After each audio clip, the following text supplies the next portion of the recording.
Good day everyone. For today's video, I'm going to show to you how to do the proper gloving and its removal. So first, we must define what is medical gloves. So medical glove is a covering for the handwork for the protection against different dirt and microorganisms, typically having separate parts for each finger and the thumb. So it is a disposable hand shield used during medical examination and procedures that help prevent contamination between caregivers and patients. So we use gloves to protect the health worker from the contamination by the patient, and also to protect the patient from contamination by the health worker. So it is used to avoid cross-contamination. So when to use it or when to wear, we should wear it if there is a reasonable chance of hand contact with blood or other bloody fluids, mucous membrane, or non-instinct skin. So we should also wear this if they will perform invasive medical procedure or examination procedure, and we should also wear it if we handle contaminated waste items or touch contaminated surfaces. Good morning everyone. So the first one is in our checklist for gloving is the preparation. So first, you must check the client's record and check the client's latex allergies. So check it.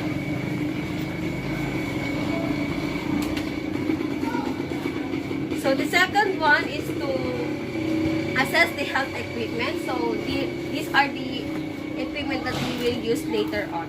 So now we will go to the actual procedure. So first, you must introduce yourself and verify the client's identity. So explain to the client what you are going to do, why it is necessary, and explain how the client can cooperate. So, good day, Miss Regina. Are you Miss Regina, ma'am? Yes.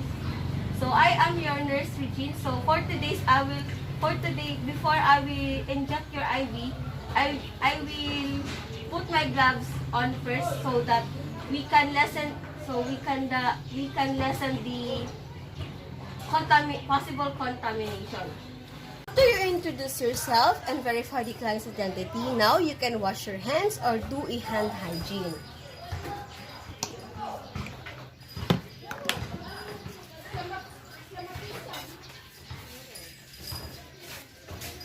After that, now you can open the package of sterile gloves.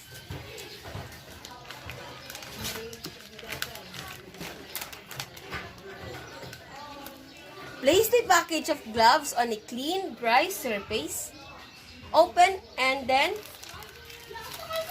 open the inner part of the gloves.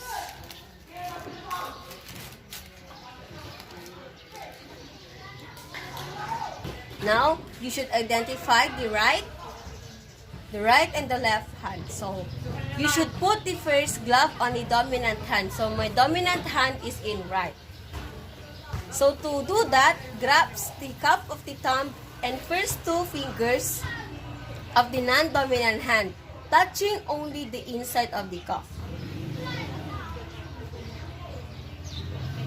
After that, pull glove over dominant hand, making sure thumb and finger fits onto proper spaces.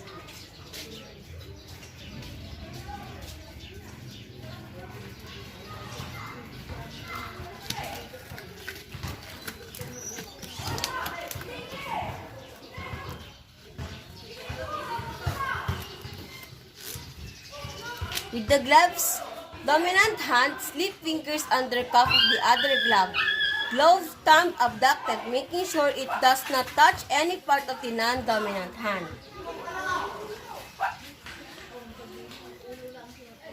Slip the glove onto non-dominant hand, making sure fingers slip into proper spaces.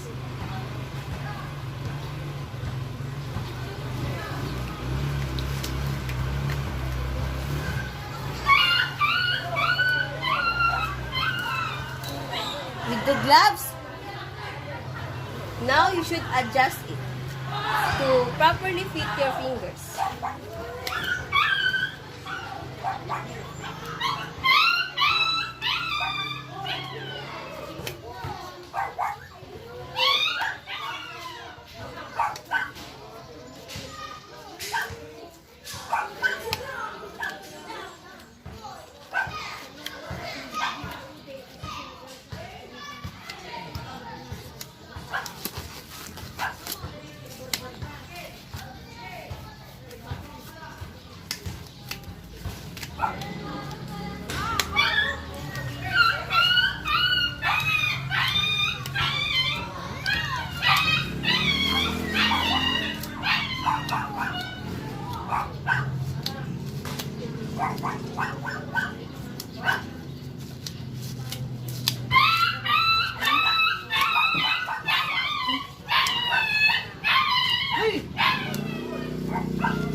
Your hands now are properly fit.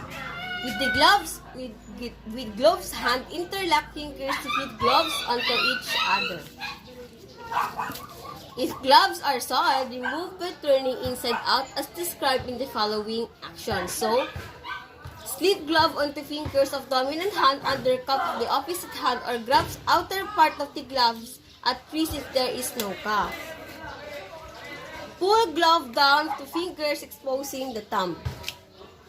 Slip uncovered thumb into opposite glove wrist, allowing only glove-covered fingers of the hand to touch soiled glove.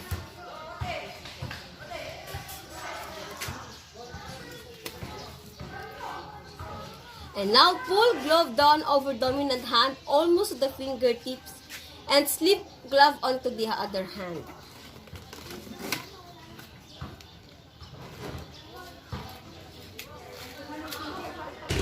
With the dominant hand touching only the inside of the other glove, pull glove over dominant hand so that the only inside is exposed. Now, dispose the soiled gloves and put it in the container. After that, do another hand hygiene.